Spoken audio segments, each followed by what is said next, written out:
Okay, welcome everyone. So we were just talking about networking and how cybersecurity is an advanced step that comes later after learning the fundamentals, and how cybersecurity is often seen as difficult because um, it takes so many technologies and things as fundamentals that are they're not discussed because you're supposed to know these before you get into cybersecurity, and that's kind of what makes it a little bit difficult in most courses, where a student just goes in a course and then like the instructor is discussing things that they should be knowing or that they assume that the students know, and that leads to lots of missed potential and question marks. And one of the reasons why we started this is one of the professors, cybersecurity, he said that, for example, when he is teaching a course about computer security, um, for example, he wants to teach, for example, scanning, in-map scanning, which is something a little bit not advanced, but you need to understand the concepts behind. So he says, like, for example, most students do not know sockets programming. They don't know basic networking, okay? And he is forced to stop and teach these basics, fundamentals, and he doesn't get to teach the main topic, which is cybersecurity. So he said that something like this that gives the fundamentals would be nice to have. Let's have this. Okay. You can launch your Ubuntu machines now. And Omar, by the way, is the do we have the server still running? Because we wanted to showcase the solution for the excellent. Okay. Uh, what's happening? Okay, here we go. So I'm running Ubuntu. Ubuntu is a flavor of Linux, one of the most popular flavors, but it's all like Linux at the core. So the kernel, which is um, the the core of the operating system, is all Linux. But the different things like the window manager that adds the icons, that adds and, like, for example, like the things like systemd or init, which manage processes and services. Um, these like are all variations that each distro can choose from, and icons, all of these lovely things, they all like part of the distro, but nothing fancy. Um, so let's get started. I want first of all, let's open a terminal. You do that by Control-Alt-T on most Linux machines.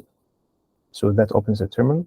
And we want to actually review two things. We want to recap what we've done so far, and we want to showcase the solution for the ASP protocol, okay? The one we did last time. And it will be very quick. So let me actually do vim recap. Mark down, okay? Vim is my favorite text editor for. So let's get, okay. I think you do not see the full screen, right? If there's, okay, I think now it's fixed. Okay. So I want to add numbers. Okay. So quick recap. Okay. By the way, once you're in the VM, you press Alt Control. If you're on VMware, you do Control Alt, okay, and then you can Alt Tab away from your virtual machine. If you're using VirtualBox, you press the right Control key, and that like triggers like control or gives control to the host system, so you can Alt Tab away again. These are important, so you don't get stuck in your VM. Okay, so recap. We said that security requires 4 things, okay?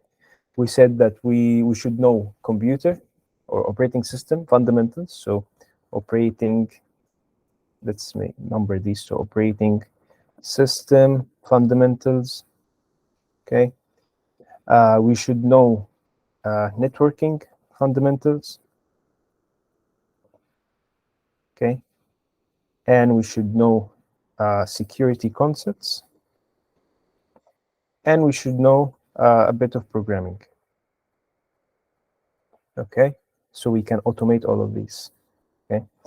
So operating system fundamentals, we kind of did that. So as of anything that we have done so far in the bootcamp, it's nothing in depth. It's just, give you a flavor, like a taste of all, like just exposure. The keyword is exposure.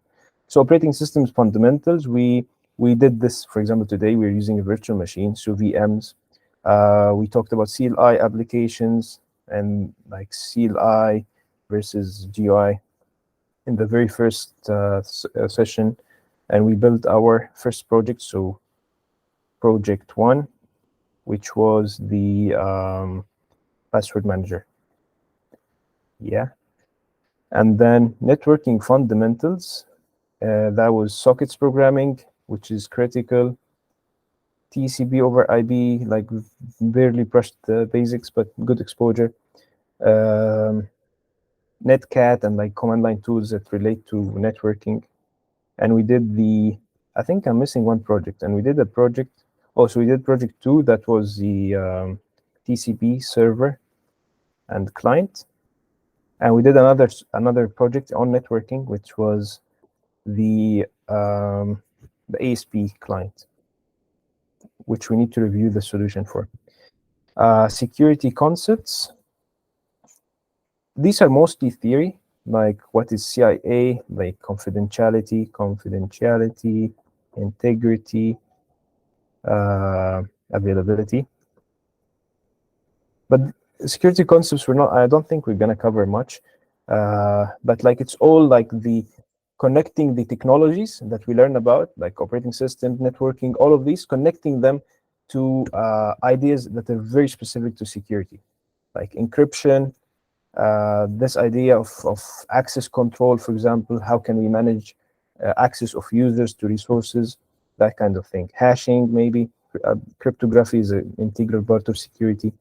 But yeah, and I'll show you resources at the end on like where you can like cover security concepts or like get started with security fundamentals. Programming, we've been doing this like since the start. So we've been trying to connect everything that we do, and especially, and even like today, we're gonna do lots of programming because it is important that we become producers, not consumers. So consumers, the difference between a consumer and a producer. A consumer just uses other people's tools.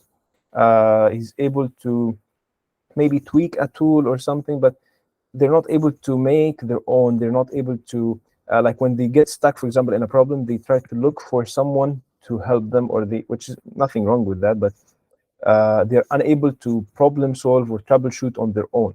Okay, so and programming is an integral part of that. Being able to program, being able to automate, being able to, like, any task that you wish to do, you're able to accomplish it yourself using programming. You don't have to wait or purchase a tool or something that someone else made. Okay, so these are the 4 things, the pillars that we talked about before cybersecurity, before we get into cybersecurity. Now let's talk about the ASP protocol. So let's just showcase the solution. Can we actually see this? Okay, this is better. Let's actually, before the ASP protocol, let's start downloading something because it might take time. So I want you to go to XAMPP, okay?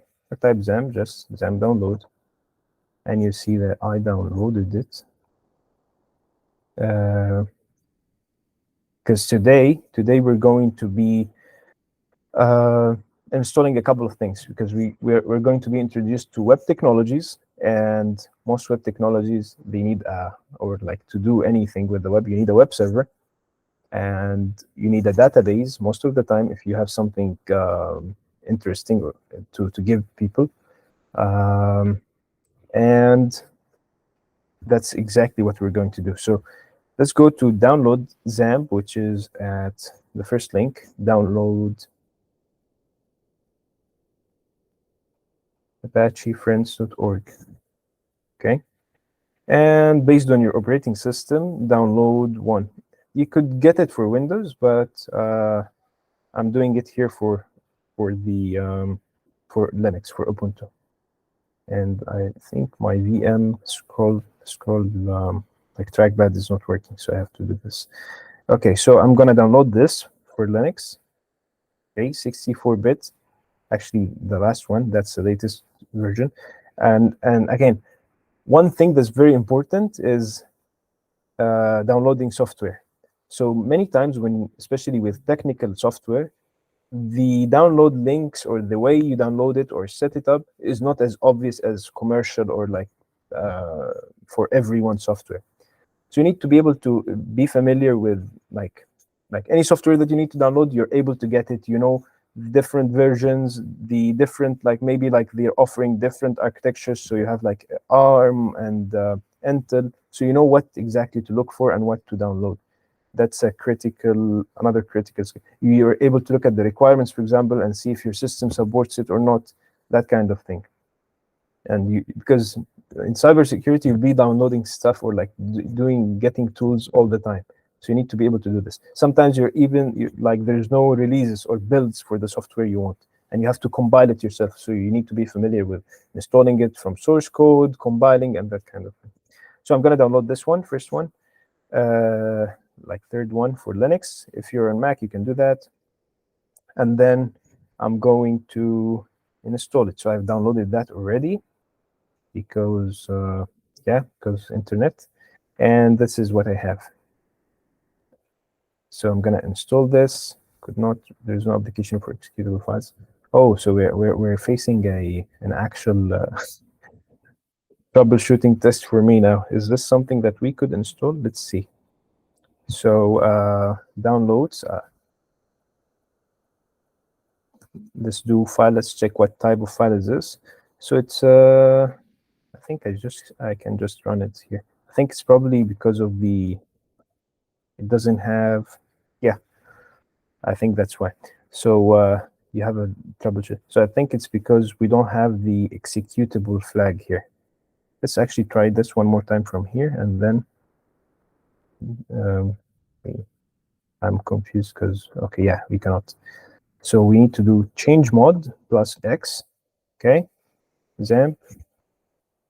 So this is going to add, so in Linux, we have like certain permissions on each file, like read, write, and execute. So read is here. Let me actually make this bigger. So read is here. I can read this file. I can write to it, but I don't have execute. So this is what we're going to do by change mod. If we do this, I think now it should be runnable. So if I do ls-la again, I can see now it has the X flag added to it. So now if I do // and I press tab, now it auto-completes.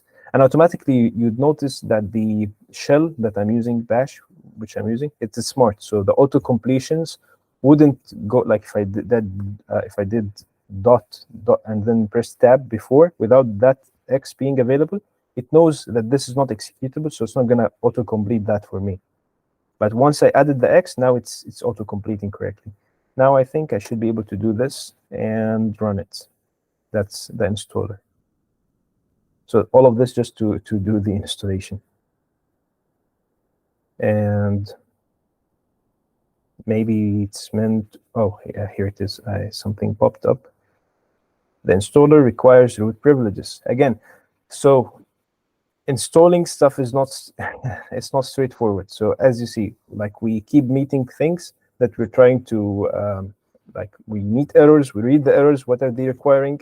And we search them up, or potentially if we have experience, or like we've went through this before, we're able to troubleshoot them one by one.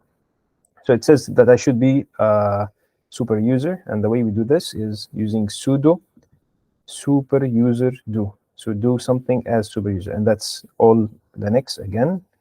And I can do /XAMPP and password, type in my password. You keep typing, it doesn't show, but it's being typed. And now let's do this. And now hopefully this time is gonna install. Do we have any questions or anything? Okay, no comments. Do we follow? Yeah, of course, download, follow along and download. That was 3 minutes ago. Okay, so forward. Okay, we have something that is graphical that we're used to. Can we click here? Okay. So yeah, I'm gonna install all, keep it on defaults. And it says XAMPP will be installed to /opt-lamp. Why not XAMPP? I don't know. Setup, okay, yes. And we can keep that, leave it to install. Now, while it's installing, now it's gonna install a couple of things. So it's gonna install MySQL, it's gonna install Apache, it's gonna install PHP, it's gonna install Perl. And these are like 4 different software packages that are very useful for what we're gonna do as web, because we're gonna explore web technologies. And installing them individually is gonna be painful, and even like managing them. So XAMPP is a like a good bundle that's very common for developers who are trying to like quickly launch or create a development environment where they can work. So let's let that install for now, and let's explore the solution for yesterday. Last week. So Control-Shift-T. One other thing, like we're throwing like small tips as we progress. So one more thing, be very familiar with the keyboard shortcuts. Like as an engineer, as a professional, you cannot not know your keyboard shortcuts. So for example, like creating a new terminal tab, closing one, alternating between them. I think we can do this Control-Shift-Tab. Okay, so I don't know this one here, or it doesn't work here. But like being able to, okay, so Alt-1, for example, pressing Alt key 1, I go to the first tab, Alt key 2, I go to the second tab.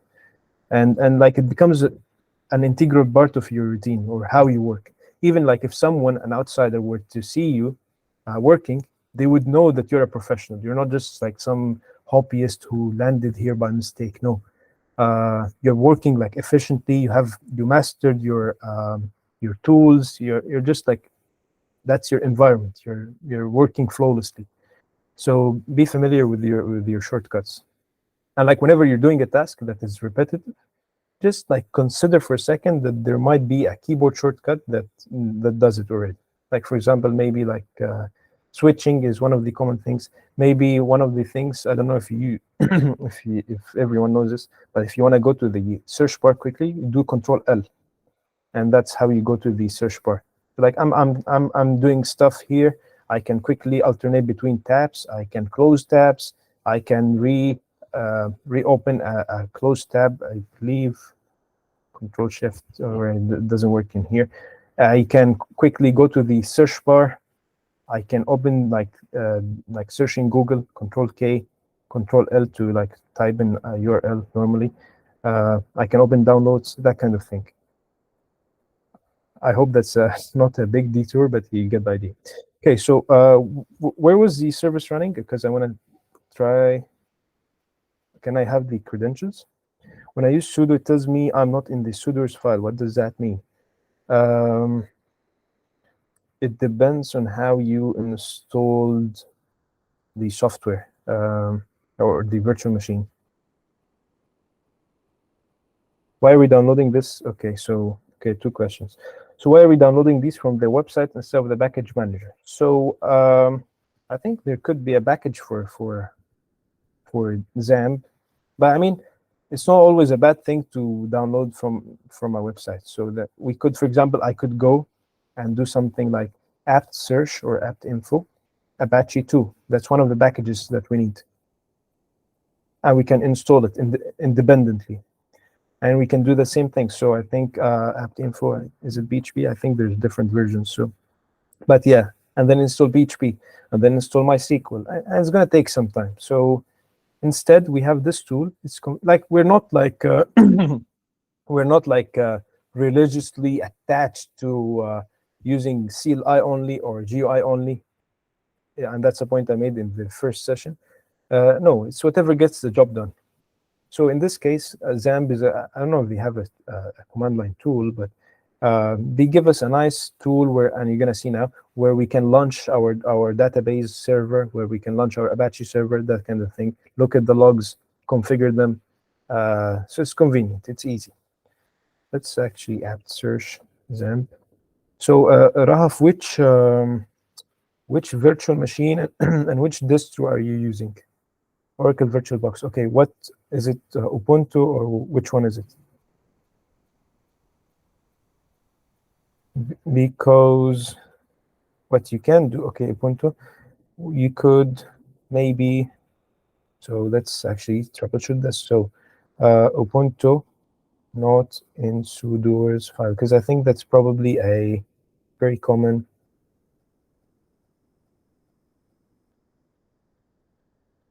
There's probably like a default root password or root login. Ubuntu,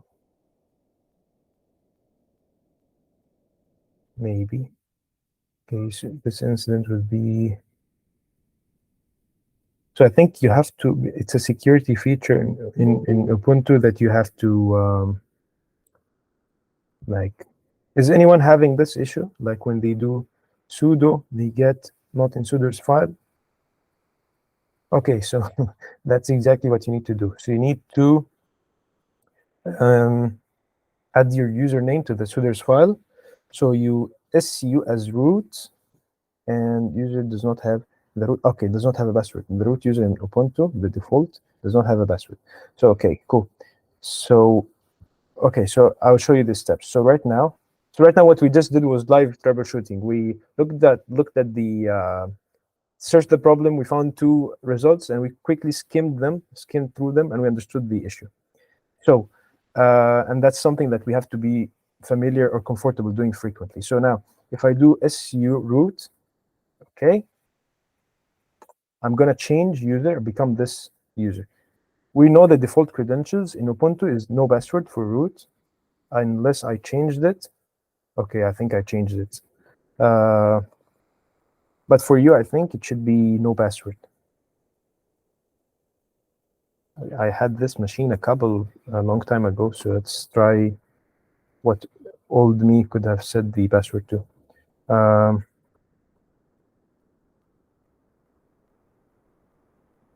I think I removed root, or I don't know. So sudo su. Okay, now I'm root. I think I don't have a root account enabled, or like I don't remember, or I don't have like a password set for it. So now if I cat etc/sudo words, okay, so I have this. Can we look at that? Where do we have my account here? So root all include directed. I don't remember where did I add. But anyways, you have to go here. So you'd open this with an editor. I would do something like sudo. First of all, were you able to access your root account? Like sudo root, sudo root, and then type sudo root and then no password, like enter, just enter. That should get you a different like prompt, like get you into root.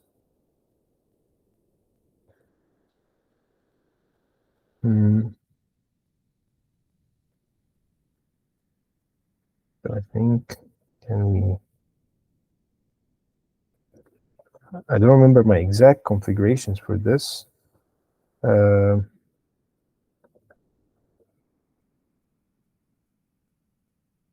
Because if I do sudo -l, exit this, sudo -l, Tortoise can run all of these, but where is this given to me? I don't remember. That's what you want. Like you want when you type sudo -l, you should be able to run all commands as super user. Just go to the place where you downloaded your package, or like downloaded your VM.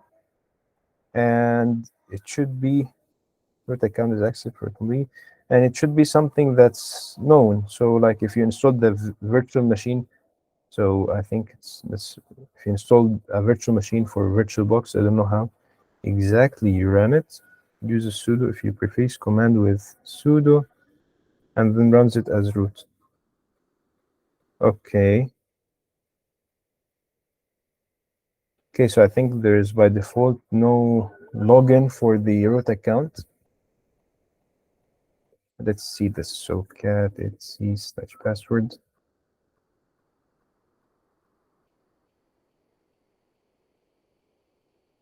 It's happening. Okay. Roots. Did you try again? Type sudo, whatever you want. Okay.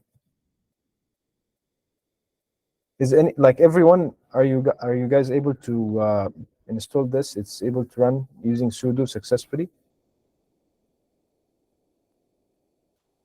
Like anyone having the same issue with okay, still does not work. I was able to do it using sudo successfully. Okay.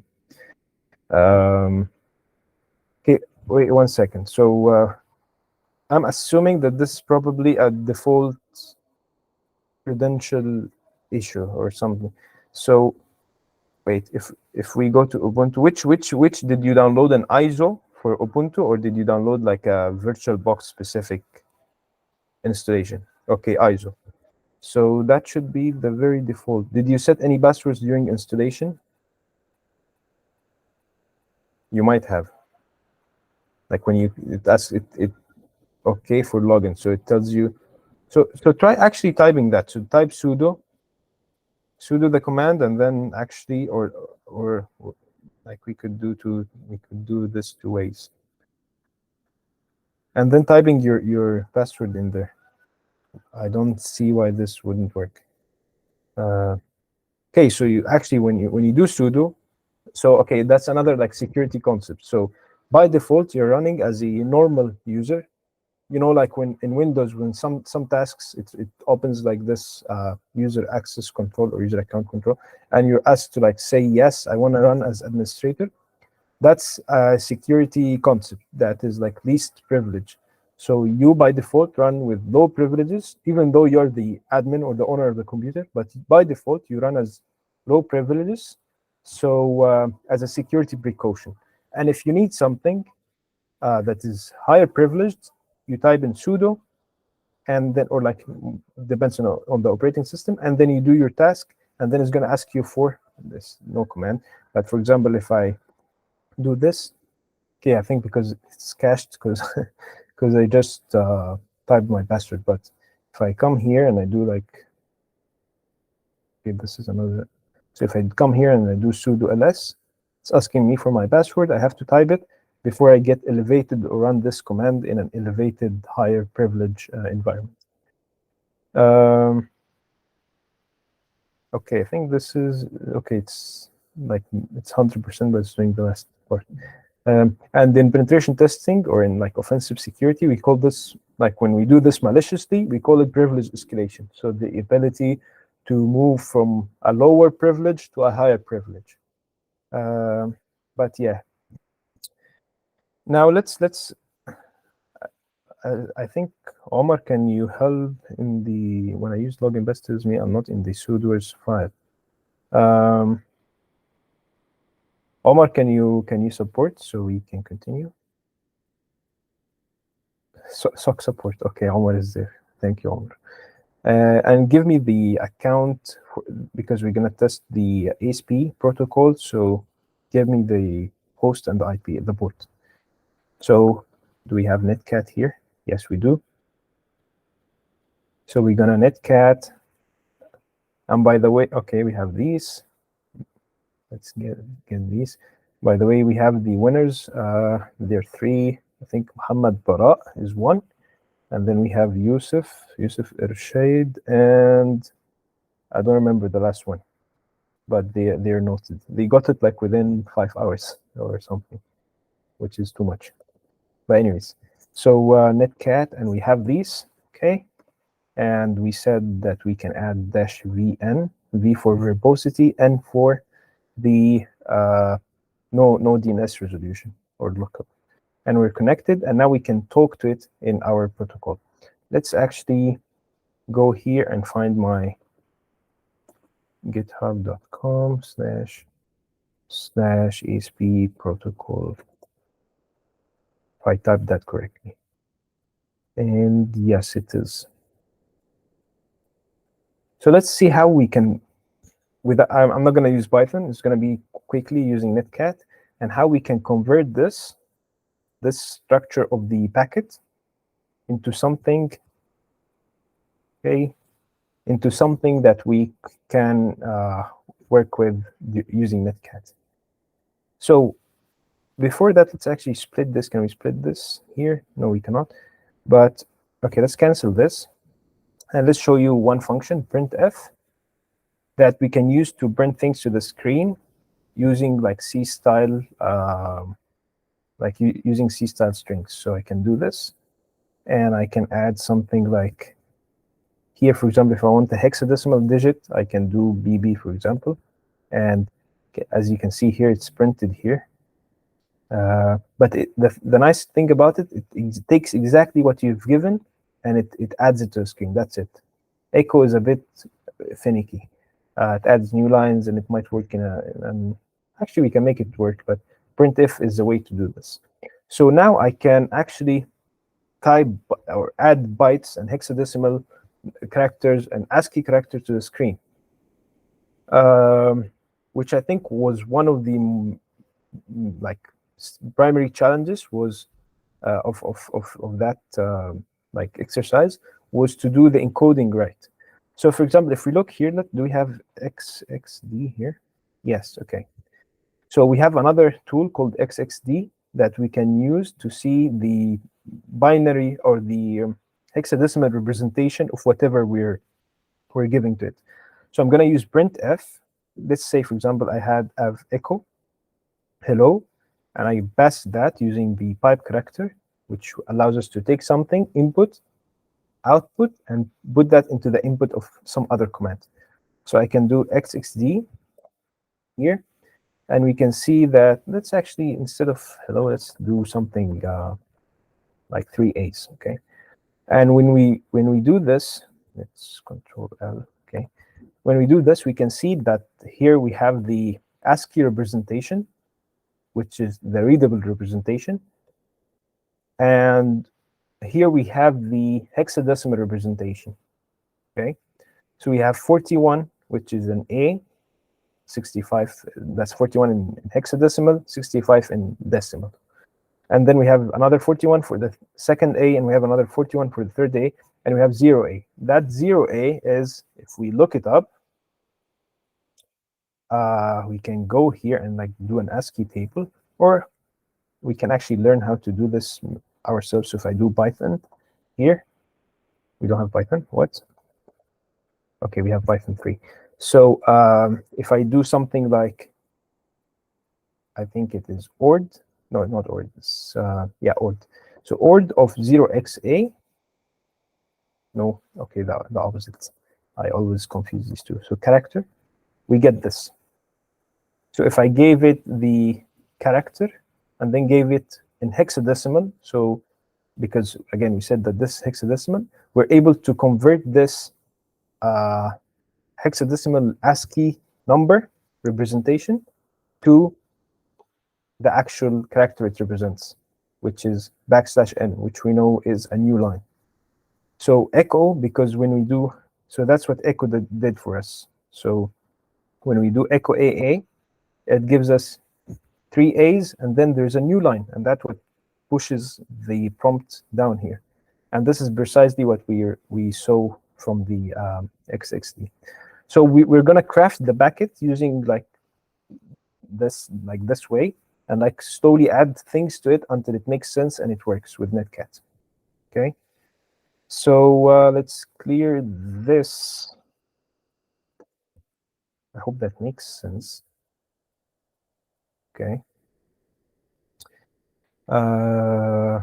Okay. So let's look at the packet and slowly build it until we can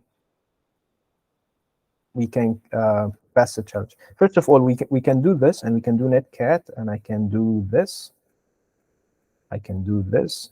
I can bind things into netcat. Okay, and automatically they're going to be sent, like the connection is going to be made, and whatever we're piping in into standard input is going to be passed to the server. So that's like as if we, exactly same as if we did netcat, and then we typed AAA, and then we get this message, okay? And then we have to like Control C to kill it. So let's start. So what do we have? We have this, okay? So we have a version, and the version is taking, and we read this from left to right, and then once we go all the way here, we continue like downwards, okay? So first of all, let's see, because it keeps saying that it's an invalid packet size, okay? So this is teaching us like troubleshooting step by step, okay? So it keeps saying invalid packet size. So let's give it, like the easiest thing we could do is give it the correct packet size.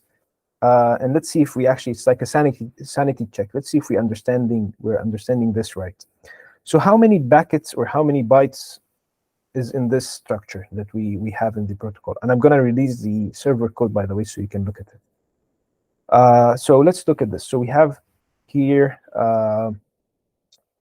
8, that's 1 byte.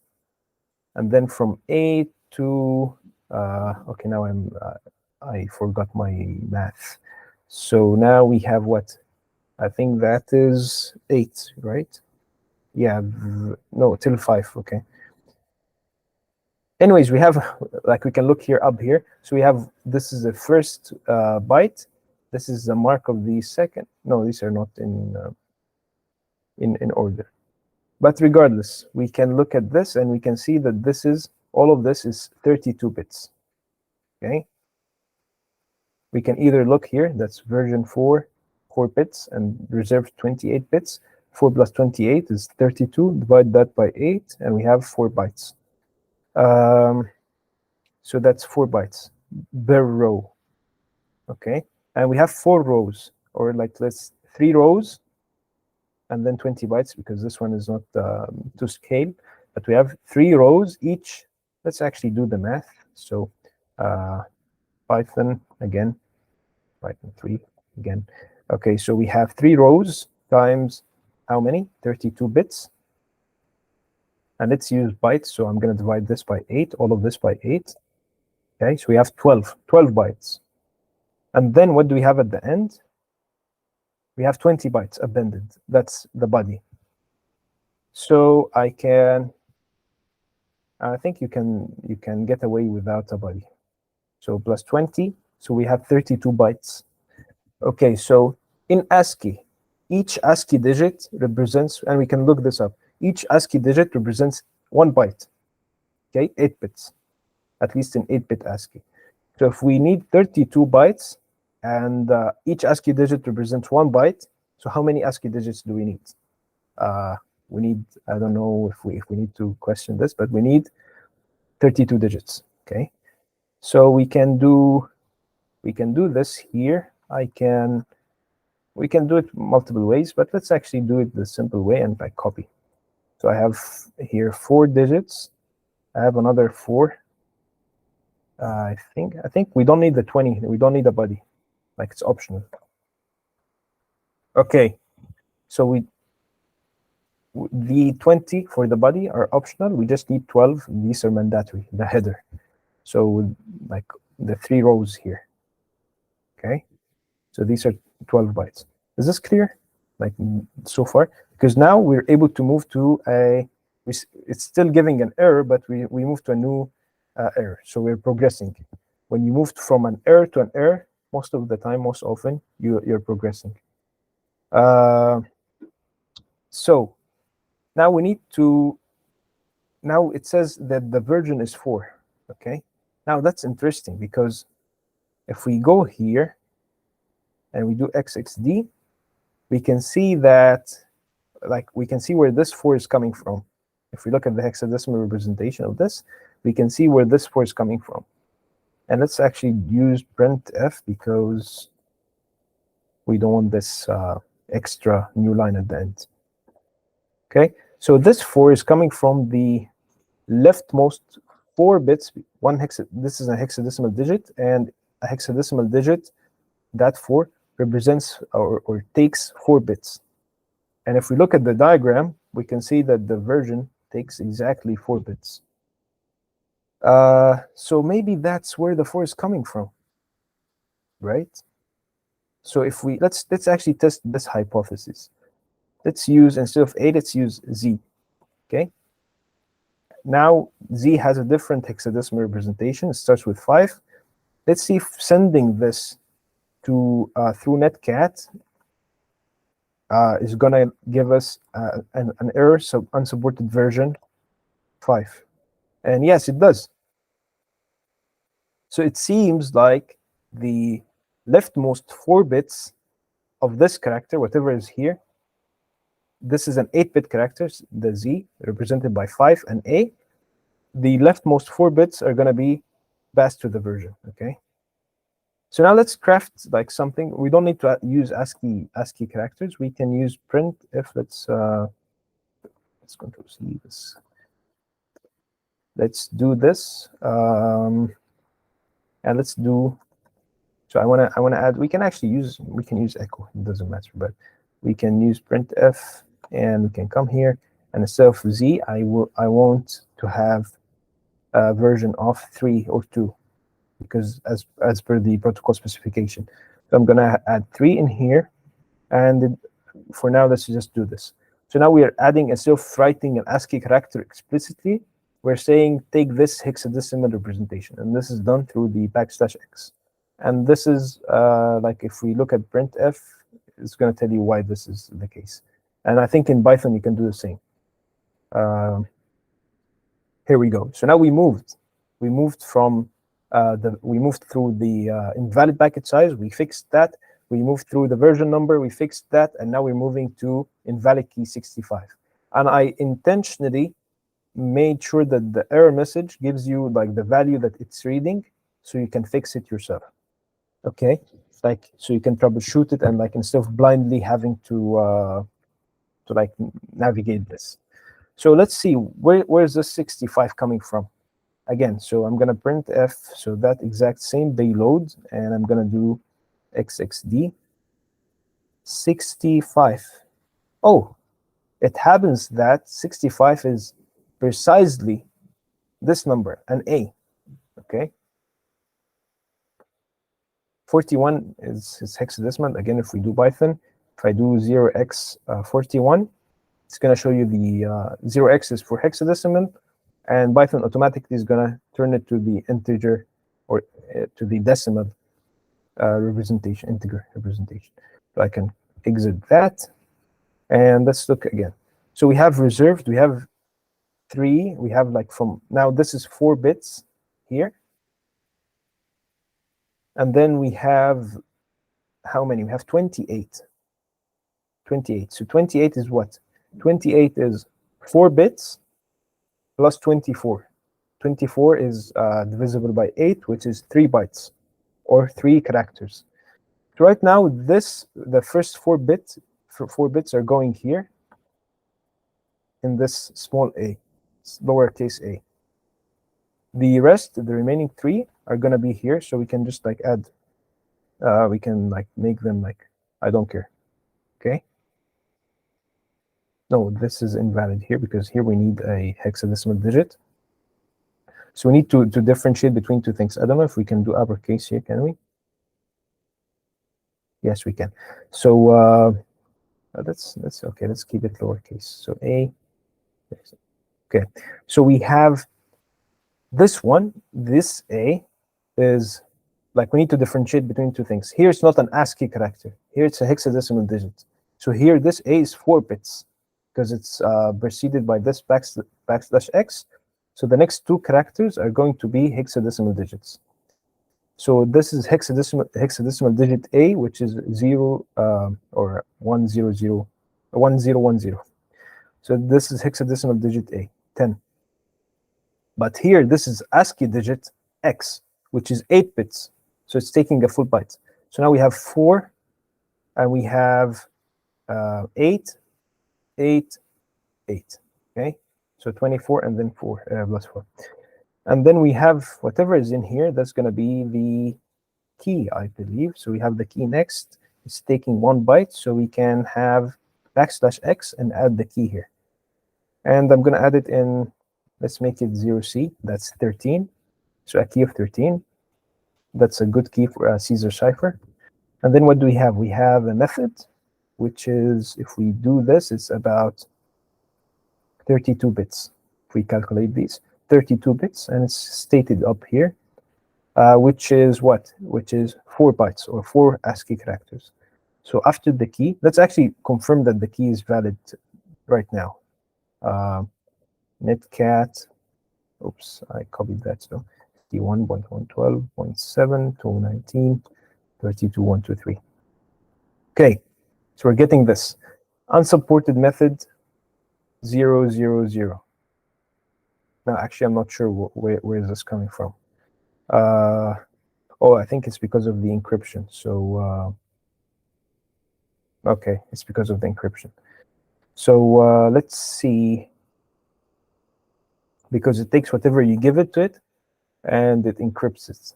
So let's try something else. So, but ideally, or like what's supposed to happen is the upcoming 4 bytes should be the method. So if I type something, let's say hello,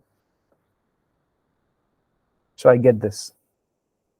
So it seems like this is actually working. So if I copy this, and if I go to like Caesar cipher online thingy, because the protocol says it's Caesar cipher, let's look at this one of my favorite, decode.fr, for many of like these CTFs and cryptography challenges. And I can add this, and I can add the key, which is 13. Let's make this a little bit bigger. Okay, and we can decrypt, and we can find the solution here. It should be hello. Yeah, that's the one, hello.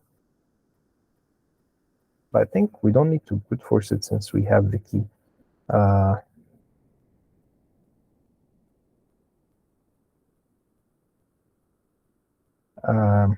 I'm not interested, but anyways, this is the hello. That's our method that we just used. So we need to figure out a method or the converse of that. I think this should be the converse, since in 13, or actually I'm using a wrong key. I'm using C, which is C is what? C is 12, not 13. So if we use D, that should give us this, which if we convert here and we decrypt, we should get 13 hello. Okay. And what's special about 13 is when you decrypt it, it becomes same thing. So it is like you can add it, like use a function indefinitely recursively, and you're gonna get like alternate between deciphered and in between encrypted and decrypted. So let's take this one. Let's take, so this is the word for hello. We don't want hello. We want, for example, what are the methods that we had? We had something like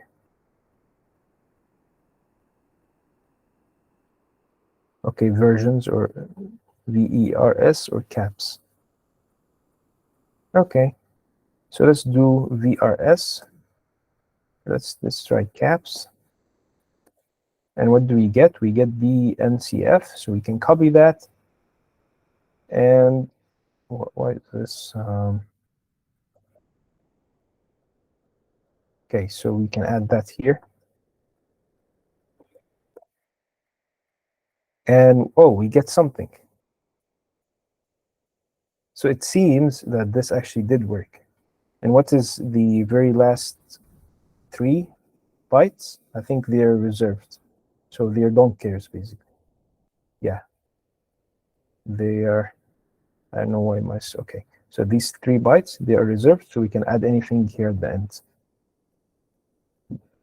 And that's how we get to talk to it. And we can automate this using Python to add like a decryption so we can see what's happening. Now the solution was in, I believe it was ATOS, animal to sound. And we can take this and this is our new method. Okay.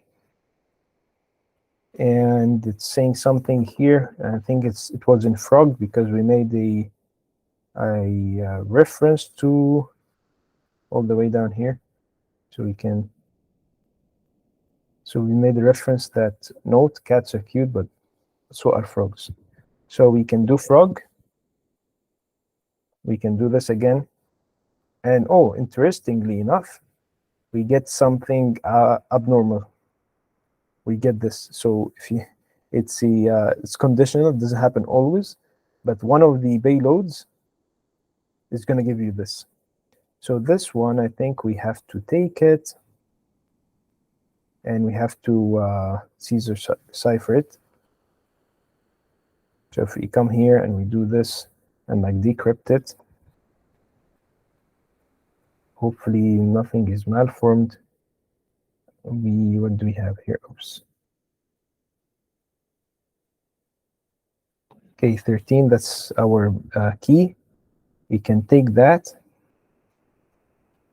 and we can echo that or do base 64, decode that.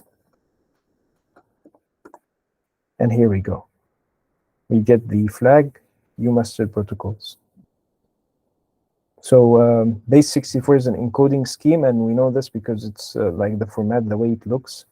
It's especially with the equal, it's a common formatting encoding scheme. So is this clear so far? Cyclic, yes, that's the word. That's clear. I know it's crazy, or like especially if you did this for the first time, it can be a little bit confusing. But yeah, let's have that's the where's the Control L? You can always do Control L to shift your terminal up. So like instead of clearing everything, Control L. I think Abdulaziz told me about this.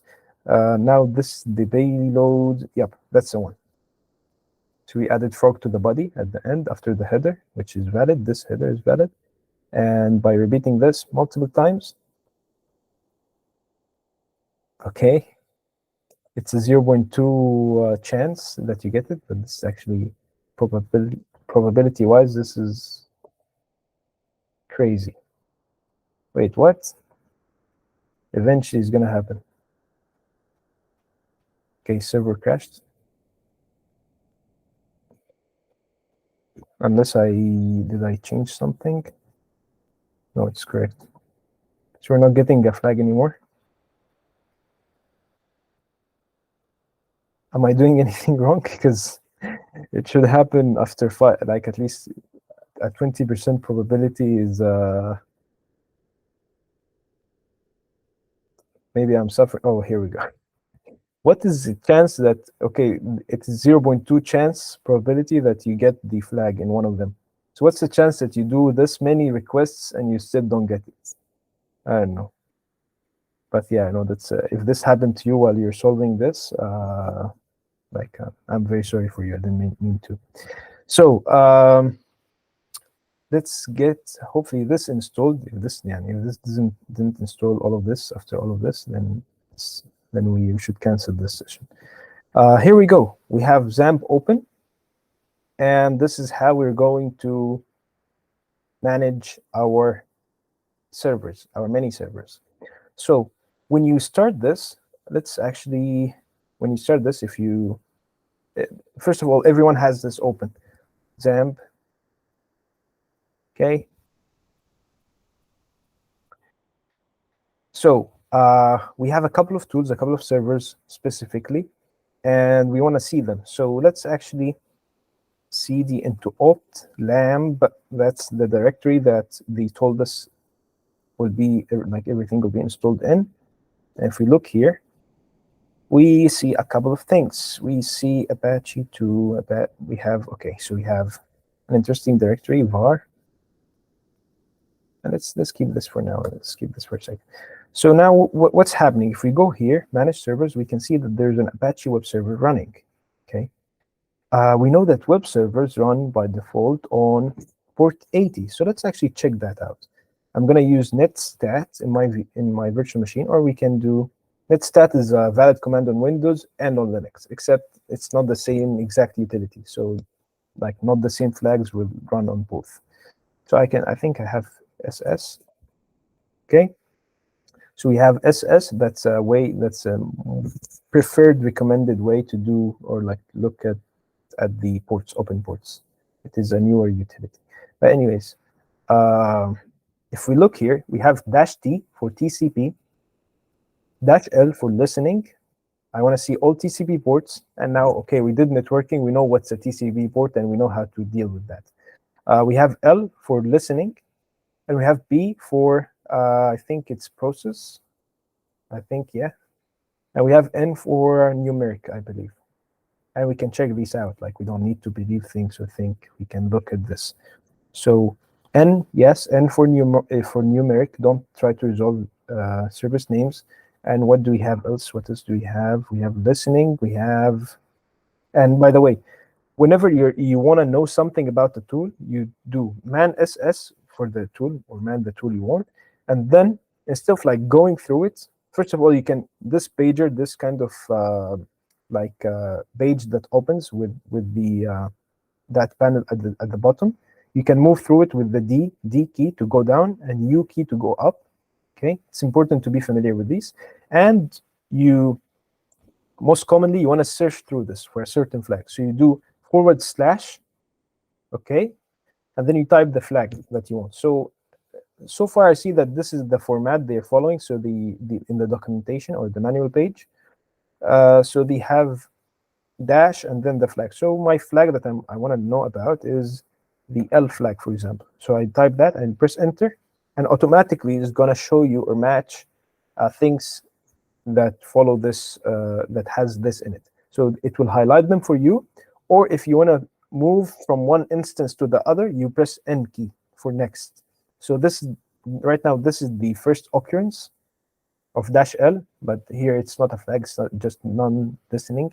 If I do N again, it's going to move here to this one, and then to this one, -L for listening, display only listening sockets.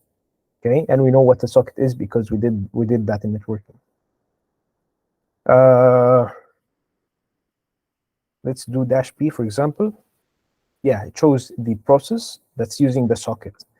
So right now I cannot see the process, like I cannot see this. If I remove this, okay, it still shows, but I cannot see the process because I'm not sudo. Because as a security function, like not any user should be able to see the what sockets or what process originated which sockets. So if I prevent this with sudo, I type in my password. Here we go. We can see everything. We can see, and we can see something very interesting.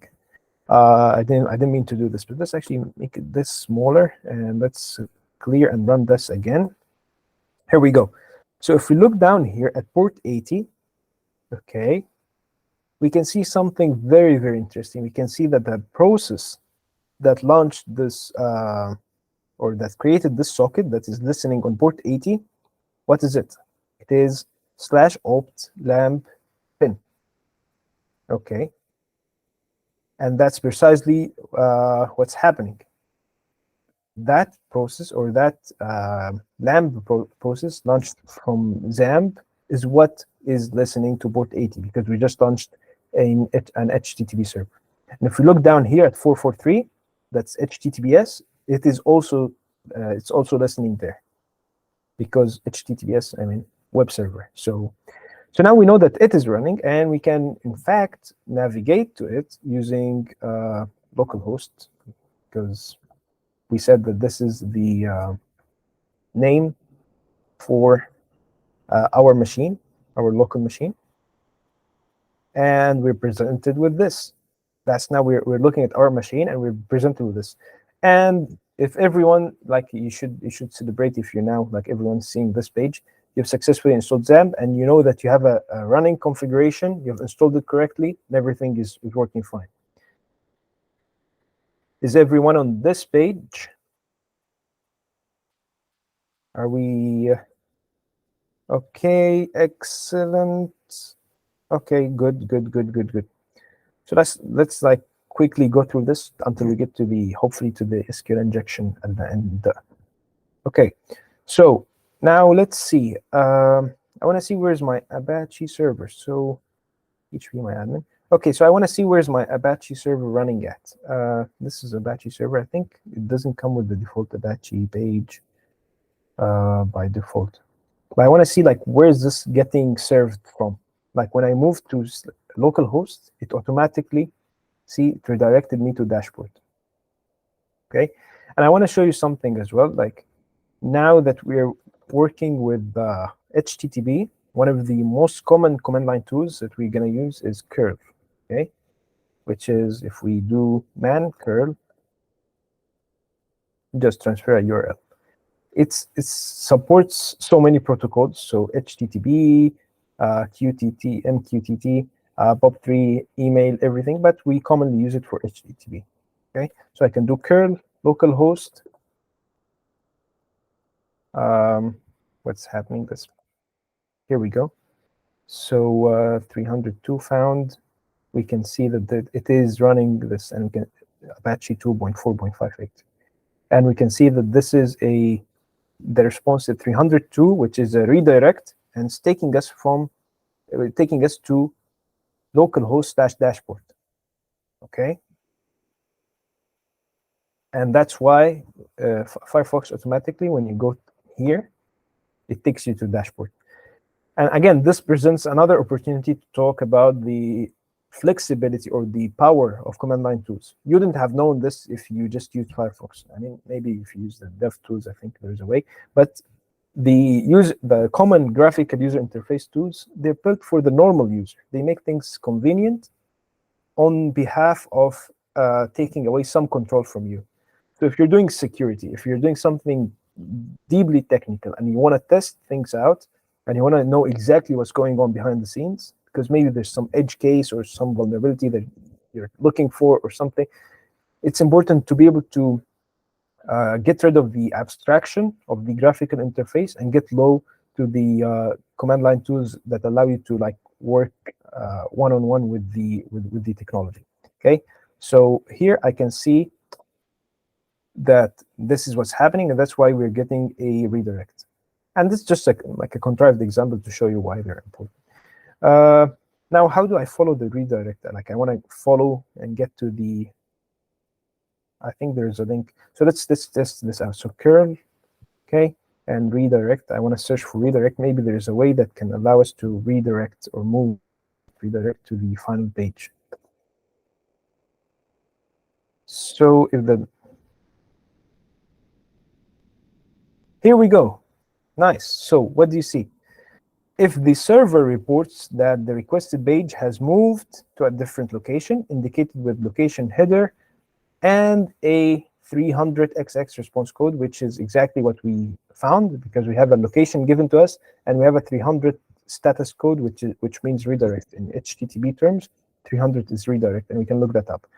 And this option will make curl redo the request on the new place. Okay. So if I come here, this is exactly what we want. So if I do here, and if I do -L, now what I expect is to see the content for the page that we just seen, the XAMPP page. And boom, that's precisely what we find. That's exactly what happens. You can see here the dashboard, the image, the blog, that's a footer, I think, for the web page. And you can see, yes, you have successfully installed. Yeah. So yeah, that's just like a random command line thing we've done. Okay, so let's see where's this Apache server running. Okay, configure. Here we go, and you can see here the configuration for that server. Now, if we were doing this, if we install this manually, we would have to do this maybe like through editing some configuration files, which we can see here. And but this is like more convenient, I guess. So again, you have to be able to abstract things away from you, the things you don't need, to be convenient, to be practical, to get work done, but in the same time have the ability and the control to go low level and like cut through the abstraction and get things done or troubleshoot issues when needs be. Okay, so you have to master both. I hope that made sense. But yeah, GUI, CLI, master both. Now let's look at this access log. Okay, here we go. So we have right now, we have a log, the logs to our HTTP server, and we can see the different requests that were made to it. Okay, and most the last few ones here, I think this is the one made by curl. Okay, so this is the one made by Firefox initially, and then we have let's actually so you can see what's happening here. Let's actually do another request with, let's bring this here. I don't know if it's gonna auto update, but if we bring this here, yes, and I do curl, what's happening here? So if I do curl, yeah, I think I have to okay. So the file changed on disk, so let's reload it, and here we go. We have this. We have another we have added, like we can see the access log with the timestamps on who accessed our website. So we have 127001, and we have that's because me visiting my page, and then we have here, that's the first request here. That's the one that gave you the redirect 302, and then you got redirected and requested again the dashboard page. And we can actually, if we remove the redirect, we should see only one request. So now it changed, reload, and here we go. We see only one request at the very end, just the stash with the response code 302. So that's a quick. So now if I can launch this server and I can look at the access log, see who's accessing my server, where are they coming from, that kind of thing. Okay, the access log. And here we go. Let's look at, I want to look at the configuration file.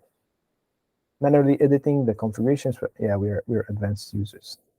We know what we're doing. Okay, so httpd.conf, that's the name of the file. And here we go. So we can see one thing that I want to say is, even if we don't understand this syntax or we know what's going on, most of these configuration files, they're going to be self-documented, or self-documenting. So they have lots of comments. I can assume from my programming knowledge or whatever, this hashtag and just the fact that this is normal English text, I'm going to assume that this is a comment. So see, even without knowing exactly what I'm dealing with, I know how to find my way through or get work done. Okay. So here there's an explanation, the top of the directory tree under which the server's configuration or whatever, and there's this /opt lamp, and we can see here listen at port 80.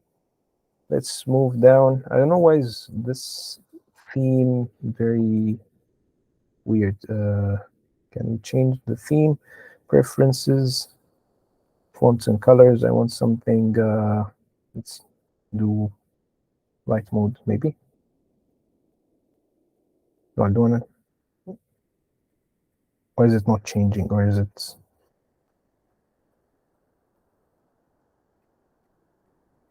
I'm not sure. Maybe because I'm.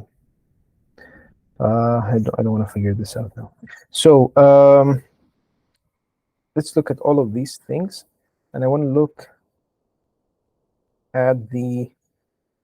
Okay, we have things like server name, directory. Okay. Okay, directory index dot. Right now, I want to look for for the server root. I can look this up, but let's try to see. Like I want to know where is this dashboard getting served from? Where is it coming from? I think it could be at. I mean, they said that it's. If we go here, terminal. So open config file. Yes, and we saw that it is this one /opt/dem, but I think that's not where the Apache server is at. So because now when we go to this site, this dashboard is getting served to us from somewhere, this file. So where is it exactly? So let's ls. So where's the dashboard? I don't think it's like here. We don't have that here. Okay, maybe it's in Apache too, because it's in. No, it's not. That's for the configuration. CD var. Yes. Okay, so I can just search it up. So XAMPP default Apache root.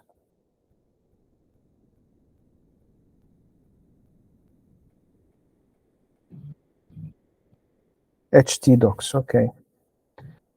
So yeah. So here, if we go to htdocs, we should find our application. And to confirm this, I think index.php, that's where we have the redirect. So if we do cat index. This is see, and we have the dashboard here. So that's the dashboard configuration. But I want to see what is doing the redirecting from. Yeah, that's the one. Okay. So can you see this? Can everyone see this? Location. Like it has a symbol statement. So everyone at index, let's actually replace this with something of our own. And it takes you to the dashboard, to stash dashboard. Okay, so let's actually clear this. And I want to do something. I don't want this index.php. I don't want to go to dashboard. So let's actually move index.php to index.php, or like we can do this, back. And this is going to make it backup. Or let's actually copy, because I want to. Okay, cannot. So let's do sudo. Here we go, ls. And now we have two files. We've taken a backup of it. This syntax allows us to like take whatever is in here and like duplicate it with two versions, one with index.php only and one with index.php.back, and that's how we get this. It's a shortcut. So now I want to edit the PHP. Don't use Vim if you're not familiar with it. You can use, let's do this. And let's actually do sudo su, so we work as root. And let's do nano index.php. Okay. And let's delete everything in here. No, actually, I'm gonna have to use Vim. Yes. So let's do Vim index.php.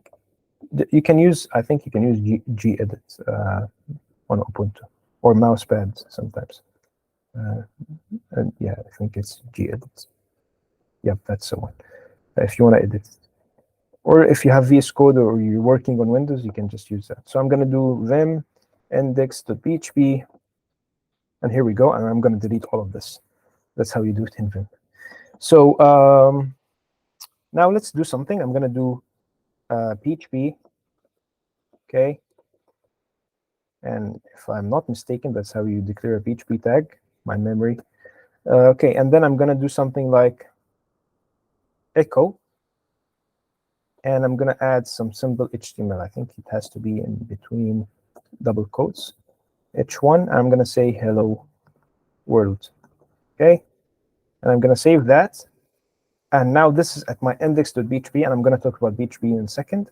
But now I believe if I go here, if I go here again, I'm not going to get redirected. Okay. Okay, there's some progress, but let's figure this out. We're getting hello world, but it seems like it's not terminated correctly because we get this thing. So index.php. So what is the mistake? Either I think this is a semicolon, or I think, okay, this, yeah, that's the way. You start with a question mark, then PHP, and then that's how you end it. I'm not a PHP developer. Here we go.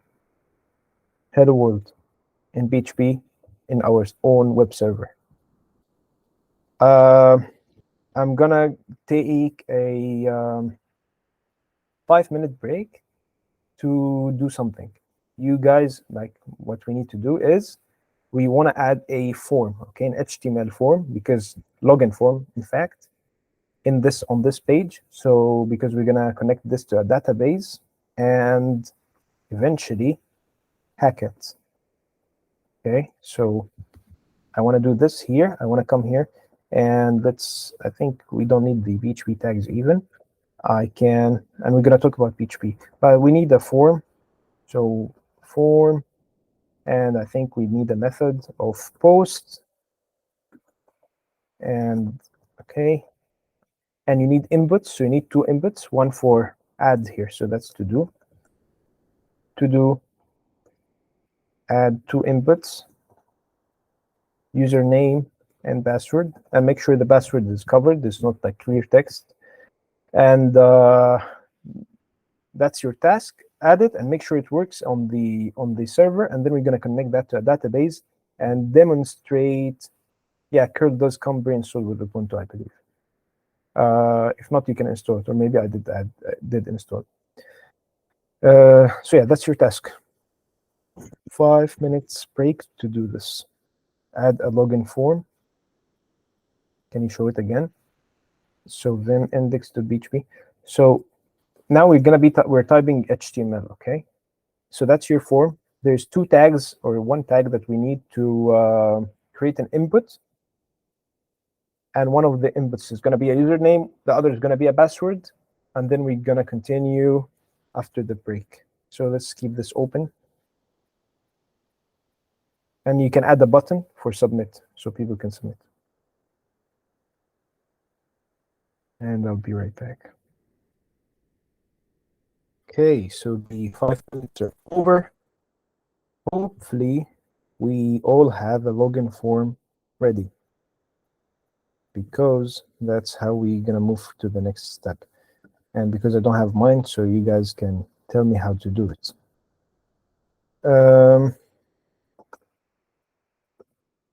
Let's see. Wait, why do I have this? So that's an HTML comment. Is it not? Yeah, I'm missing this. Okay. So are we good? Let's actually quickly give a primer on web technologies, okay? Or first of all, give me a thumbs up if you're done with this and you have a form. And let's talk about web technologies. So we have very quickly. So we have HTTP. That's a way, the hypertext transfer protocol. That's how we do things on the web, how we get stuff, how we post stuff. I know that's a self explanation, but HTTP is how we transfer things on the web. That's the primary protocol for the web. Port 80, it's HTTP, it's web. Okay, and we have HTTPS, which is just an added encryption layer. We call it TLS, a protocol for encryption that can run with lots of other protocols. And HTTP runs inside TLS, okay? So just like our ASP protocol run inside TCP, okay? So we have HTTP running within TLS, which is in turn running inside TCP. So we can cover HTTP with TLS, unless I'm mistaken, to encrypt it, okay? And we can run HTTP directly over TCP to run it as plain text without encryption. Okay, that's HTTP, that's number 1. So can we get something to write on? Okay, so never mind, without writing. And then we have HTML, which is hypertext markup language, which is that thing that we used to do as kids, where we open this page and we can see all of these down here. So this is it's called a markup language because it has like these tags. So like XML, for example, extensible markup language. Whenever you have that kind of tags, it's commonly referred to as a markup language. And it's used to denote the different components of a web page, the structure, the layout of the web page. And it's based on tags. So for example, h1 is a tag. We can do like look at HTML5 right now. It's HTML5 tags, and we can see all of the different tags. I know probably we have lots of web developers in between. I don't know why did I open this website, but anyways, it does the job.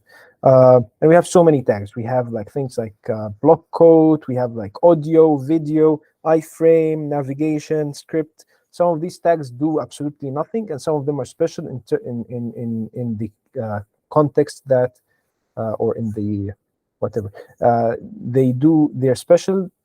They do special things like video, for example. You can add a source and it will display content in a video player, for example, for you. Image, you add a source as well, and it is going to get the image for you. And it can do like things like caching or like adapting to different sizes and stuff like that. Script tags, for example, we can add JavaScript in them, and we can talk about that. Style tags, we can add CSS, but these are the so these are the bootcamp.md. So these are the components. So web page. So web page or web technologies that you need to be familiar with. So one, HTTP. That's how information is transferred on the web. HTML. That's how the structure of a page. Structure of a web page is defined on the web. Transfer of information. And then we have JavaScript, which is unrelated to Java, JavaScript, and that is the functionality. So like, and let's say dynamicism, I don't know if that's a word, by dynamic nature of a web page. And then we have CSS, which is cascading style sheets, which is the style or the look or the aesthetic of a web page, the presentation of a web page. So aesthetic. Okay. And whenever we have animations, we have transitions, we have that kind of thing, it's probably CSS and JavaScript involved to do like something really interesting. If we have like 3D on the web, that kind of thing, it's JavaScript and CSS combined. And these are like knowing all four of these on a fundamental level is good.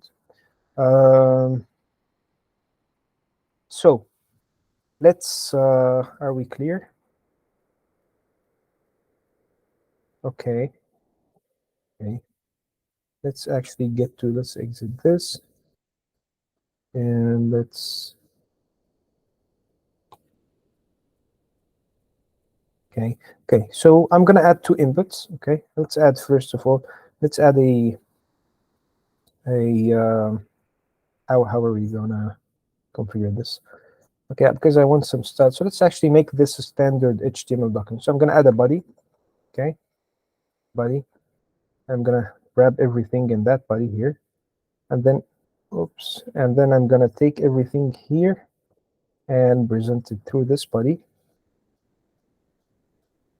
Okay, and I'm gonna say take this. Let's have something here. So h1 is a header tag, and we're gonna say that this is gonna be a login form. Okay, with an exclamation mark. And I'm gonna add an input. Okay, and let's add two of these. And the first one is gonna be called or it's gonna be of type text. The second one is gonna be of type password. Okay, and then the name for the first one is gonna be username. The name for the second one is gonna be password. Okay, so let's see if this actually works. And I think we need an input button. So I'm gonna have an input of type submit. Okay, are we all good?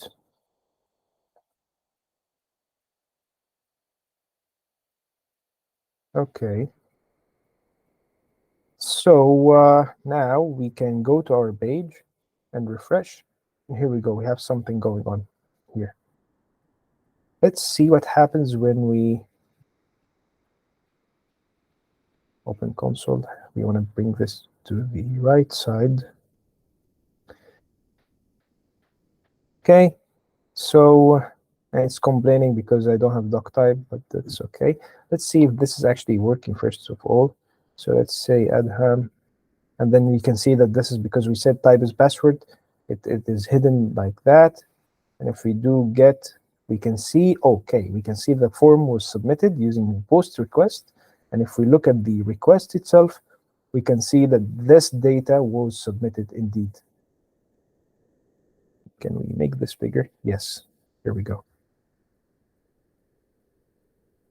So can you see this? We're able to submit things on the web page to the PHP server. Let's see if we can actually, we can style this a bit, little bit more. So I can do something like div, and here div, close that. And a div is just like a division or like a block where we contain things inside. And I can put these here, and I can give this, let's give this a style. I'll do this here for now, and I'm gonna say display is gonna be flex, and I'm gonna give it a flex direction of a column. Is it col or column? I think it's column. Okay, it's just asking. Okay, that's right. Let's give it a width as well. So width of 200 pixels. And now the thing we're writing inside the style here is CSS. Okay, and I'm doing it the not recommended way because we don't have, or we don't want to get this far reached. Let's actually remove this here, and let's add a little bit of padding so I can do something like, okay, let's actually get into it. So head and, oops, and we can do something like style, and we can do something like all elements should have a little bit of padding. So no, not this. Why is this happening here? And we should have like a margin of 3 pixels to all elements. If we refresh this, yep, looking a little bit slightly better. Maybe like make this 5 pixels. Okay, here we go. And maybe like give it a placeholder so users know what they're typing. So if I go to my input, I can do placeholder equal enter your name here, and here placeholder password. Here we go. Is everyone okay? Are we good? Okay, excellent. Now we wanna, okay, there's a kinda. It's okay if it's like not fully there yet. Let's actually like get you to type the code so you can follow along. So kinda in terms of following along, or kinda in terms of like understanding fully? Understanding fully, I'm not expecting you to like know exactly what everything is going here, but just like copy this or like follow along. Okay, follow along. So it's like the main purpose of all of this is exposure. So like getting you exposed to, through like this series, gets you exposed to so many technologies or things that maybe you haven't like covered or haven't touched like yet, so that yeah, exposure is good in general, so that like you don't get shocked or like surprised, or like at least know that this is out there. Okay, and we're just doing basics, and so far it's not much exposure really. But let's go. Now I want to add a database. So I want this information to be present to me through a database. Okay. So, and this is where PHP is going to come from, or come handy in. So what is happening right now is there's two things that are happening. I'm using HTML to define my page, but this is a, if we look through here, if I exit this, and if I look here, this is a .php page, okay?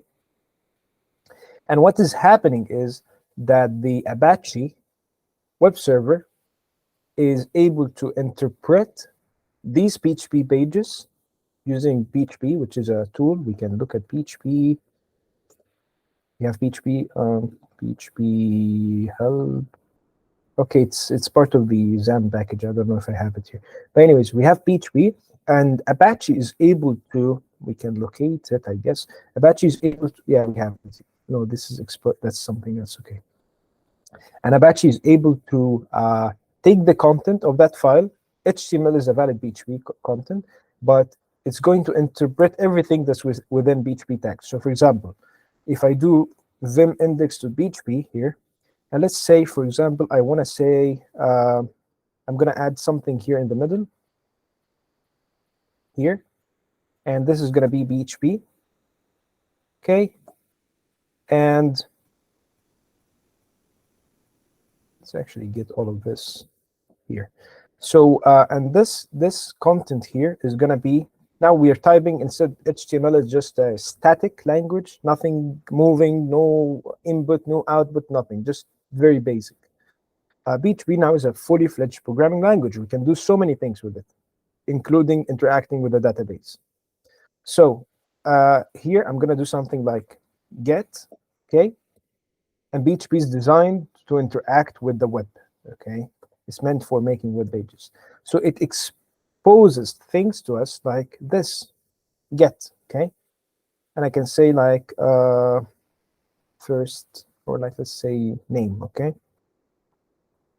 And let's say that I want to echo this, okay? So now it is exposing to us the get parameters, or things exposed to, and we're going to look at this. It's exposing them to us so we can deal with them inside the language. Now, if I save this and I go up here, I don't know if you can see this, and I say name is equal to my name. Here we go. So we were able to, what's happening here is we were able to create a page dynamically that's not fixed. It's not the same page that's going to be presented always. It's not static, using PHP and using the input provided by the user. Okay.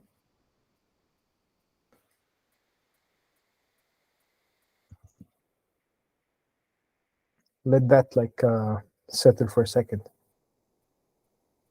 Can we see what's happening?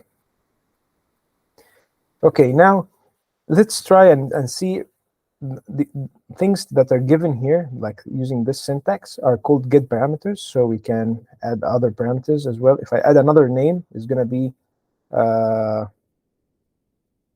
added here. Okay, so it's going to be like overwriting the previous name, and it's going to take the last one. And we can use or like add different parameters using the and. Now let's see how can we, right now when we send, I'm introducing this because we have a form here and we're sending things. So password, and we can submit. And if we look at this request here, we can see that this data is in the form, except that our form is a post form, okay? It's posting stuff, okay? So I want to say, like, let's see, let's copy this actually, okay. Okay, so let's take this and say, for example, here, that's short for paragraph, you submitted this data.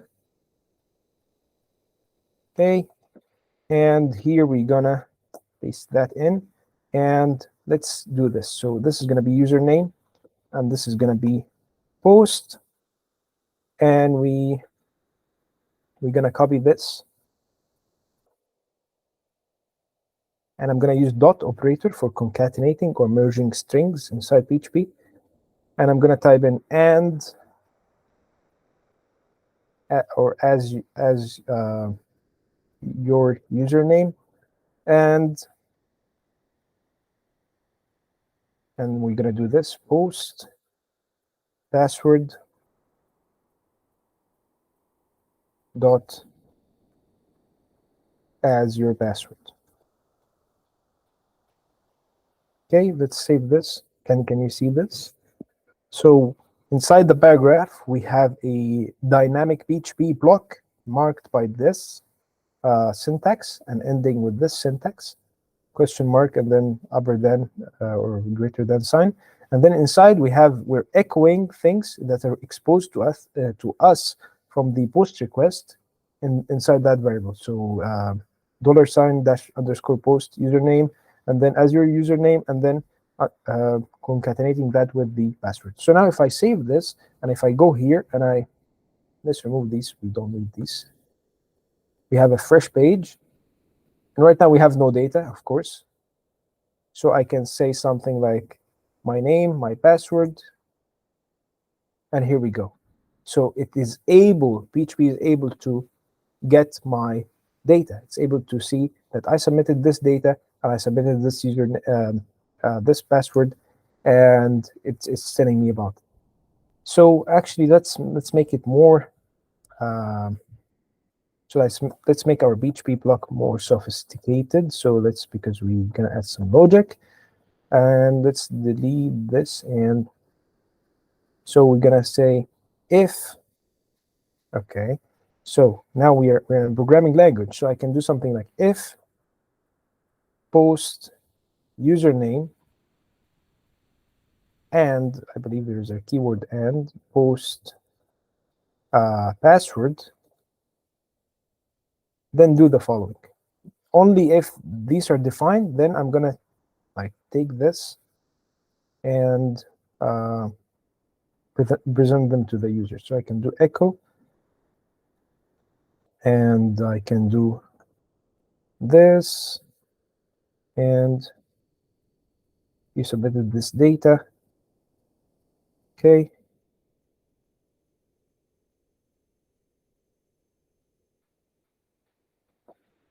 I know I'm moving a little bit too fast, but let's get this done. So you submitted this data as your username. Let's add something like a backtick, for example. And here we go. And then else, I want to say that I want to echo that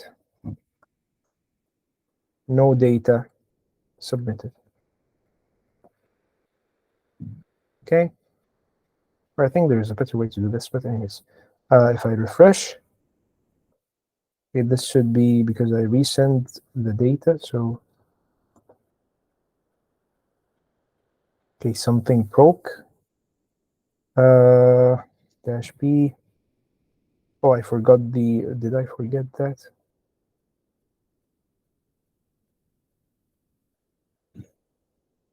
I think it's something to do with the fact that okay, I think it's because I don't have semicolons here. Yes, so here we go. No data submitted. And then because I have nothing in that request, and if I type a password, I get this. You submitted this data as your username and that as your password. Are we clear? Okay, so we have 10 minutes left. Should we end it here and do MySQL and the SQL injection next time? Or you want to finish this and like get the user to enter some data in the database? What we can do is we can look here. So for example, let's actually leave the full application for next session. But for now, I want to show you the database, okay? So if I'm here, because most applications, if you're doing anything significant, you're going to have a database. You have somewhere to store your data, and you're able to interact with it, okay? So I'm going to, first of all, because we want to see that idea of TCP, let's actually exit this. And let's look at this. Okay. I don't actually look at the, I don't look at the process. Okay. Let's look at this. Keep it here for a while. Now, I'm going to start this database and see. Let's actually, we can do something interesting. We can do watch diff and n1, for example. And this will keep this screen of open sockets on watch here, so we can look at changes that happen.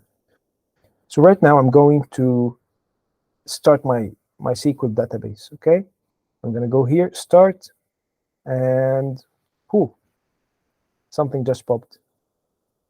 So I'm going to assume, and it's still starting, but I'm going to assume it's now running.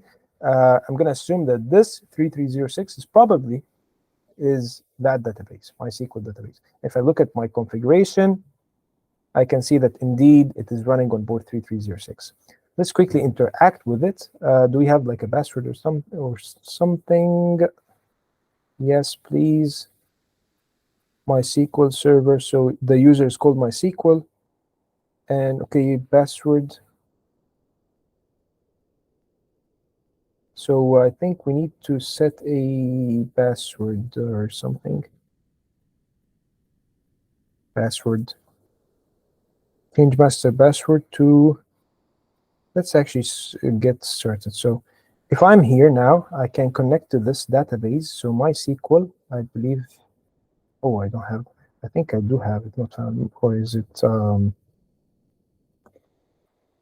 let's look for, here we go. So it's called MariaDB. I think, yeah, so it is MariaDB. It's not found because it is in here in this directory. Okay, so the binaries or the tools that come with XAMPP are all inside this directory. Okay, this directory called bin. Okay, within /ops/lab. So to access them, they're not installed in the default directories, and we have, like, in fact, we have PHP. We have, because obviously we're running PHP, and we have all of these things.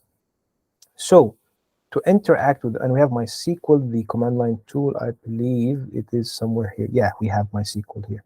So to have access to all of these commands, we need to add them to a place where the system can look for them. So for example, right now, if I type which MySQL, there's none. I can't, like, the system cannot figure out where is MySQL. So I need to add these binaries to my path. Okay, my path is the place where the operating system looks for binaries that you type. So if I type MySQL, it's going to look for it in the path, and if it can't find it, which in this case it can't, it's going to complain. So let's see how we can edit this path. Okay, so I'm going to do, I'm going to do nano and then .bash rc. Okay, we have this tilde character, and we're editing our like configuration file for our user. So I want to go to line control, and then I'm going to go to the, so if you look down here, there is a go to line control /. So I'm going to do control /, and then there's a shortcut for the last line, control V, and I can press that to go all the way down here. Now, actually, I want to look for the path variable. I'm going to go last line. Where is it not here? We can say control W for where is, and I can search for path. And can we? No, can't we? Path.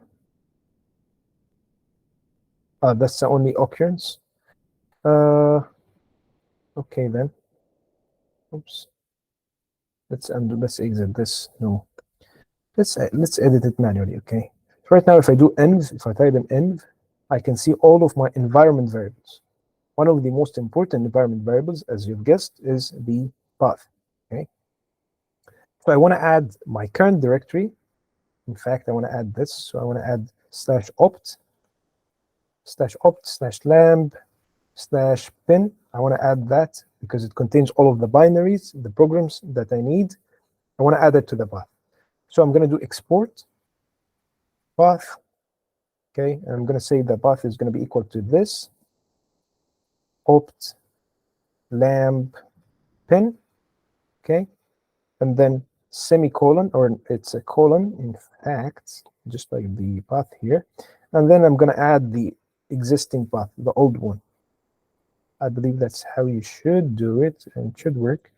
So now if I do env, we can see that indeed we have added this to the path. So it's all different places for binaries on the system, so the system can find these programs when you type them in the terminal. Now, this is not going to persist, meaning if I close this window and open it again, it's not going to be there. We have to do it within the bash rc. So we can do this bash rc. We can go all the way down here, and I can do something like export path, and it's going to be equal to, and I'm going to add the /opt /lamb /pin, and I'm going to add like put it before the existing path. And now if I do wq, okay, and if I do, let's actually like start a new window, and we have this path. And for confirmation, we have all of these open. If we open the terminal again, then when we do env, we should find this indeed in the path. So it worked correctly. So now the gist of this, that now we have added that directory to the path. Now the operating system is able to find MySQL and PHP. So if I do PHP, which failed earlier, it can find it. And if I do MySQL, and if I do which PHP, it is getting PHP from there. Okay. Now I can do which MySQL. That's our MySQL client. MySQL is our database, which is running on port 3306, as we have seen. This is the one. We can interact with it. So I'm going to do MySQL. I'm going to do, I think the user is called MySQL, and here we go. We're connected to the database.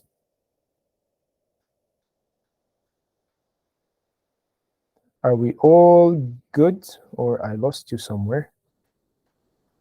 I don't know if it's too much, or is it fine, or we have like 1 minute left. So it's very difficult when you're in a, can you write again the command for adding into the environment? It's very difficult when you do, okay, sure.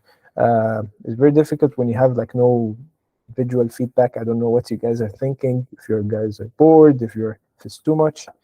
So yeah, but you're getting the feedback. You can see me, I can see you. Okay, so you want to add this command, so export path, and the path is we talked about it, but we're going to set it to the place where lamb or XAMPP keeps its binaries, so pin. But not just that, because if we set it to just that, it's going to override the entire, that your system is not going to look for anything except in this place. So no, we need to include the previous path, which included other things like /pin, /user /pin, which are all default system directories where system binaries and programs exist, like ls, like pretty much everything we're using. We can look at them. So if I do ls/pin, I can see all of the different binaries on this system. There's so many of them. Okay. So we don't want to override these. We want to keep these because they're important, but we want to add something to the beginning to include our lamb or XAMPP binaries. I hope that makes sense. Okay, so now if we connect as MySQL, and we can look again, MySQL, all commands. You can do man MySQL, and I can look at the different things that there's so many options to connect to a MySQL database. But for simplicity, I think if we do just this, it's gonna log in with the default credentials, or I can type exit, and it's very sweet. It tells you bye. before exiting. I think I can do like MySQL, add the username, and I add custom passwords, or add like the host name to the database. Okay. So, but I think it's very how convenient this is. We can just type MySQL and we're connected. Okay. And I press Control L to shift the terminal down. Now I can do something like now I'm talking to the database in a different language. So today we covered so many things. We covered HTTP, a little bit of PHP, a little bit of HTML, CSS, not JavaScript yet. I wish we have done. And now we're going to do a little bit of MySQL. And we did lots and lots of command lines. So we've been working with the command line for the whole session almost. So now what I can do something like show databases and add a semicolon. Okay. And now I can see all of the databases inside this server. Okay. And don't forget to add semicolons, because this thing is allergic to lack of semicolons. And then I can use one of the databases. So let's use the use database test. I want to use it. I think it's use test. Just use test. Okay. And now we've changed our database. Now that actually, let's wait. Everyone on the same page. I get carried on quickly. And again, databases and dealing with databases is a very critical skill, whether you're a system admin, whether you're a network engineer, maybe not network, web developer, mobile app developer, cybersecurity, definitely, because that's something, a very valuable trove of information that you're going to be either attacking or securing. So being just familiar with interacting with databases, something that's going to help you on the way forward. And ask Tawfiq, he's dealing with databases all the time.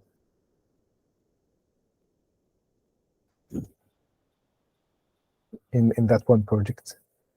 So now that we're in that database and we're using it, I can do something like show tables. Okay, this one is empty. I thought the test database would have some information. So let's use the other one, information schema. Okay, let's go Control L to go up. I did this, use information schema. And then I'm going to use show tables. And now we can see all of the tables inside that database. Now, information schema is a special database in the sense of it stores configuration related to the database, to the server itself. Okay, so it's not a normal user database. So the database server is using itself to store its configuration, if that makes sense. And we can let's pick one. So for example, I don't know, maybe sysforeign. We're not going to find anything. Maybe, I don't know, let's look into one of these. So I can do like select all from, and then paste that in, and then semicolon, access denied. Okay. I don't have access to that. And I think that's where we can, because that's a system or a higher privileged database, so we can just look at it, I believe. So I think that's where we should end this, right? We're like 5 minutes past 10. So yeah, tomorrow, first of all, is everything good? Like any questions, anything you want to know? Because I think we covered a lot today, which is good. It tells you like how much you are missing, or how much is out there left to learn or take. And there's so much. It's like a continuous learning process, especially in like anything IT. So yeah, I think tomorrow what we're gonna do is, if you guys didn't get bored today and you don't want to do it tomorrow, I think it was fun. What we can do tomorrow, or what we will do tomorrow, is we're gonna create a interface between this web application and the database running behind in the back end. We're gonna, first of all, we have no tables, we have nothing, so we're gonna create these. So a little bit of MySQL and or SQL, and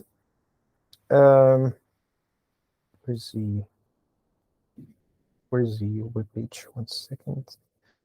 And at the end of it, we are going to be able to log in and see different things for every user, okay? And we're going to exploit it. So we're going to hack it and introduce you to SQL injections, a very common web security task. For the time being, you can, let's see, what can you do? But let's actually leave that for tomorrow. It's about web security. So I'm going to give you resources for web security if you're interested in that. It's a budding field, not a budding field. It's a very nice field. It's mature enough. And there's so much to explore in web. It's web security. Web applications form the interface or the public front lines of any company. So any company is going to have web applications at the forefront. And being familiar with web, like deeply familiar with web technologies, how you can secure or hack them makes you very, very valuable. Because now, for example, the things I'm doing as a penetration tester or in offensive security, most of the time, or the vast majority of the time, we start from a web application. So you start at a web application because that's public, that's facing the user. And then if you're able to exploit it and you're able to find the flaw in it, you can find your way into that web server, or like that's your first foothold into the network. And then you can do just like we showed you earlier, or I showed you earlier. And in fact, the diagram I showed you earlier, it was the machine I compromised or was able to pivot through to the entire internal network was a web server. It was Web02. That's its name, and it was a web server indeed. So, and actually, oh my, it was actually an SQL injection as well. So can we show this? No, I don't have it open. But anyways, it was an SQL injection that through which, wait, you don't see this. That's very unfortunate. 1 second. So just like last thing we're gonna say today, entire screen, yes. So that's the diagram I was referring to. That's the one we showed earlier today. Can we see this? Yes, we can. So yeah, so like earlier today, I was showing you how like a typical penetration testing flow is like, and how your understanding of networking allows you to, we talked about that, and then you can take one machine and pivot through it and like use it to tunnel into the internal network that's not accessible to anyone. And this machine that I used, in fact, was a web server. And that like kind of highlights why web security or web application is something that's critical, that's important, and how knowing or mastering that area can make you a wanted candidate in many job roles. So yeah, I think that's about it. And thank you for attending. And actually,